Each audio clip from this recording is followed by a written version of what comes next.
बिस्मिल्लाहिर्रहमानिर्रहीम। अस्सलामुअलैकुम my YouTube family. उम्मीद करती हूँ कि आप सब खैरियत से होंगे और अपने घरों में खुश होंगे। आज मैं आपको बड़े मज़े की रेसिपी चना चाट बनाना सिखाऊंगी, जो कि बहुत आसान है और बहुत मज़े की बनती है और अफ्तार के वक्त सब खुश होकर खाते हैं। आप इसे ज़रूर बनाइएगा। इससे पहले मैंने आपको दही भल्ले की चाट बनाना सिखाई थी और वो आप मेरे लिंक डिस्क्रिप्शन बॉक्स में देख सकते हैं। और अब मैं आपको चना चाट बनाना सिखाऊंगी, जो कि बहुत आसान है। इसके लिए मैंने 2 अदद आलू लिए हैं, जो कि दरमियाने साइज़ के, उनको बॉईल करके काट लिया है।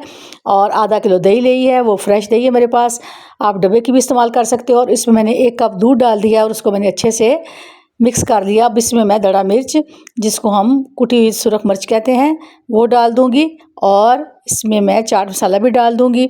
और इसको मैं तमाम स्पाइसेस को दही में डालना है मुझे, और वो मैं आपको डाल के दिखा रही हूँ। आपने थोड़ी सी अजवाइन भी इसमें डाल देनी है, एक पिंच अजवाइन डाल दीजिए। और 1 टेबलस्पून आप इसमें चीनी डाल दीजिए और फिर इसको अच्छे से मिक्स कीजिए, ताकि ये बहुत ही मज़ेदार चाट तैयार हो। और इसके अलावा मैंने इसमें आलूओं के अलावा प्याज भी काट के रख लिया। वो 1 मीडियम साइज़ का प्याज लिया है, उसको भी मैंने बारीक काट के रख लिया है, क्योंकि प्याज के बगैर चना चाट मज़ेदार नहीं बनती। इसलिए मैंने प्याज भी साथ में काट के रख लिया है और चने भी बॉईल करके रख लिए हैं। अब इसको मैं अच्छे से मिक्स कर रही हूँ। आप मेरे चैनल को सब्सक्राइब करें, लाइक करें, शेयर करें और बेल आइकन के बटन को प्रेस करें, ताकि आपको अगला नोटिफिकेशन मिलता रहे। अब मैं एक बड़ा बाउल लूँगी, उसमें जो मैंने दही तैयार की है वो मैं इसमें डाल दूँगी। और इसमें मैंने 3 टेबलस्पून केचप भी मिक्स कर दिया है जायके के लिए। अब ये मैंने घर में भल्ले तैयार किए हैं, ये भी मैंने आपको पहले बताना सिखा दिए हुए हैं, वो भी आप मेरे लिंक से देख सकते हैं। और अब ये मैंने जो भल्ले तैयार किए हैं वो इनको मैं दही में डालती जाऊंगी और ये दही में डिप हो जाएंगे और बहुत ही मज़ेदार हो जाएंगे। अब जो मैंने आपको आलू बताए थे बारीक काट के मैंने रखे थे, वो भी इसमें डाल रही हूँ।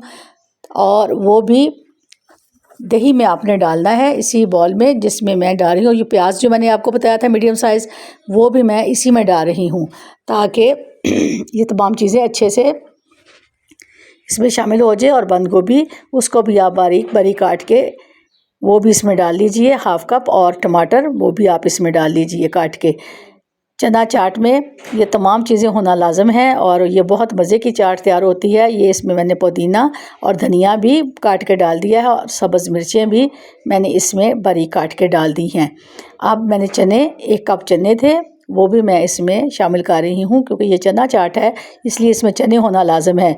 आप अपने घर वालों को खिलाइएगा, ये बहुत मज़े के हैं। मेहमानों को खिलाइएगा, बच्चों को खिलाइएगा और इसे ज़रूर बनाना है आपने। और मुझे कमेंट बॉक्स में बताना है कि आपको ये मेरी चना चाट पसंद आई है। इंशाल्लाह मैं आपको ज़रूर जवाब दूँगी और मैं आपकी शुक्रगुज़ार हूँ। अल्लाह हम सब के लिए आसानियाँ करे। और अब मैं आपसे इजाज़त चाहूँगी, आपने एक कमेंट लाजमी कर। अब मैं इसमें गार्निश के लिए मीठी चटनी डालूंगी और इमली की चटनी डालूंगी। आपके पास जौन सी भी चटनी अवेलेबल है वो आप इसमें डाल सकते हो, पुदीने की। और इसमें मैं चाट मसाला भी डालूंगी गार्निश के लिए, ताकि ये बहुत अच्छी बने। और अब ये देखिए तमाम चीज़ें इसमें मैंने डाल दी हैं। फिर मैं इसको मिक्स करके आपको दिखाऊंगी। और ये कुछ पापड़ियाँ भी मैंने तैयार की हुई हैं घर में ही, वो भी मैं इसमें डाल दूंगी। इससे भी ये बहुत ही मज़ेदार चाट तैयार होती है। आपने बच्चों को ज़रूर खिलानी है, मेहमानों को खिलानी है। और मैंने आपको इमली की चटनी पहले भी बताना सिखा दी हुई है, वो भी आप देख सकते हो मेरे लिंक में। और आप ये देखें माशाल्लाह से हमारी चाट कितनी ज़बरदस्त तैयार हो गई है।